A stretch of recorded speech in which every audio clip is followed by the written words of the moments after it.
But how is it that it looks as if it's been pretty difficult for the organized private sector to impress on government to take these recommendations and run with them?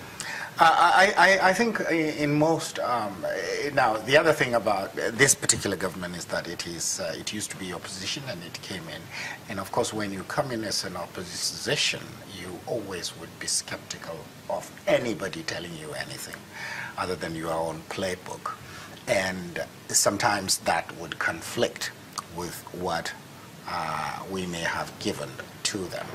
But I think over the last year and a half, I will give credit to this government, particularly because the engagement with NESG was not only going on very well at the presidency, the executive arm of government, but it was also going on concurrently at a very high level with the legislature as well. And I think those two, we have never had that luxury of engaging both arms of government in the manner in which it has happened in the last 2 years. And to that, I give credit to this particular administration's posture. Okay, Mr. Akimbo, is this summit open to everyone?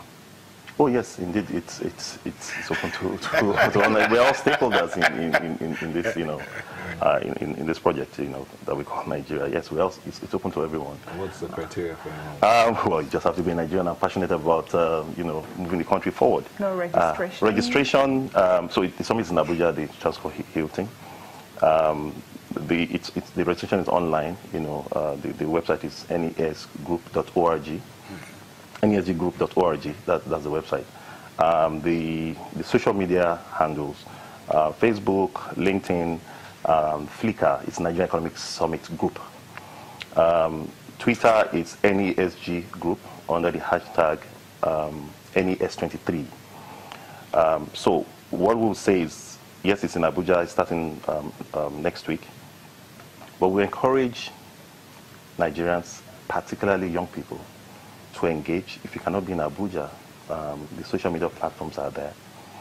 Yes, we voice a lot of opinions on through social media, very important. But I think the quality of the engagement we need to deepen.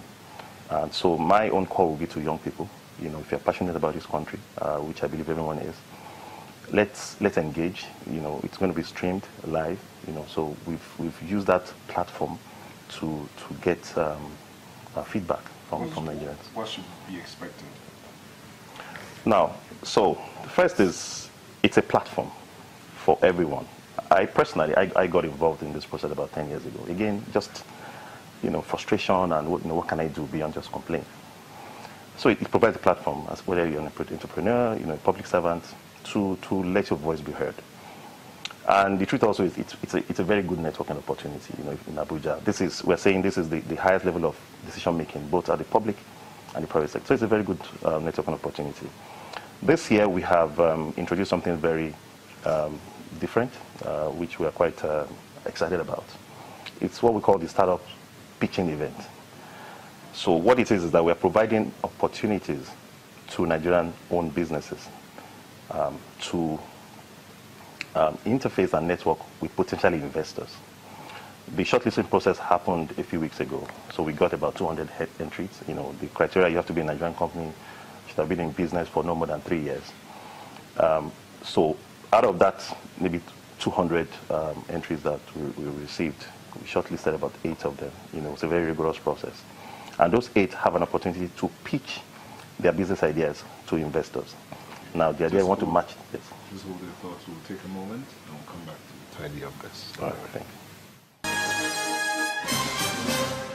Welcome back. So you were talking about what the attendees are to expect from NEST 23. Yes. So one of our expected takeaway from the summit this year is we want to be able to match at least 8 Nigerian businesses or entrepreneurs with investors, venture capital investors.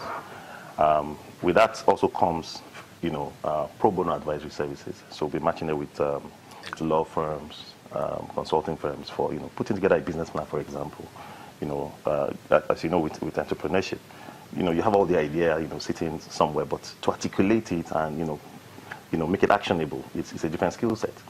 So we have access, these entrepreneurs will have access to these advisory services in addition to the capital that they need. So that's something we are quite excited about this year. Okay, so who are those that will be speaking there, that day?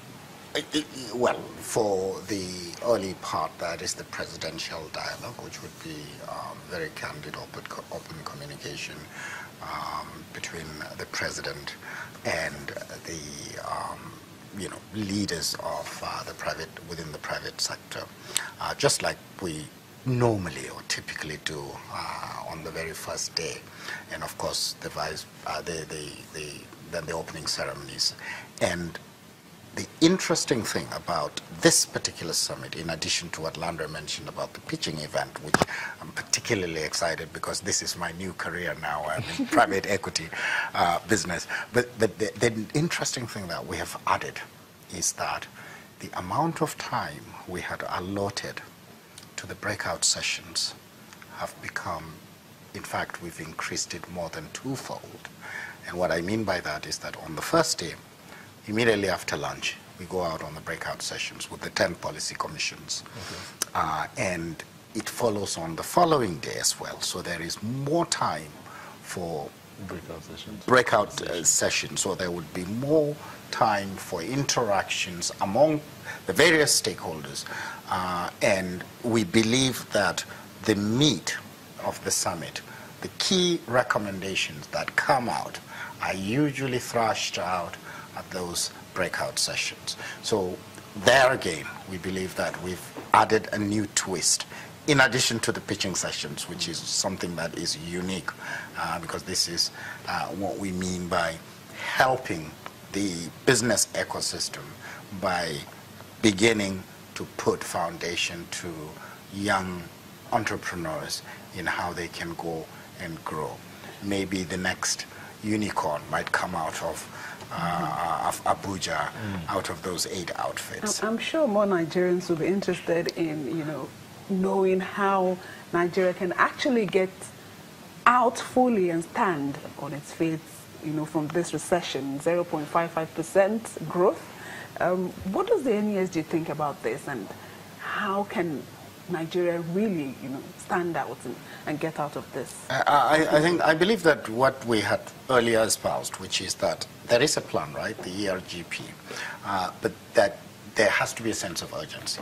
We have to purposely, strategically press on the right buttons at the right time to propel the growth engine of the economy.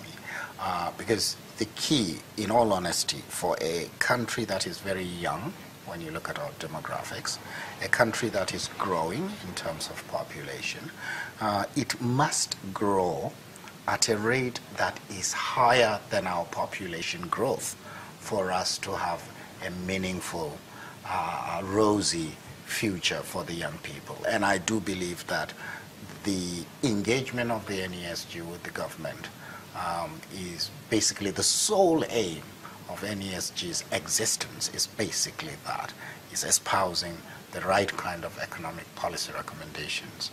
So fact-based, data-driven policy recommendations that would propel the economy of the country.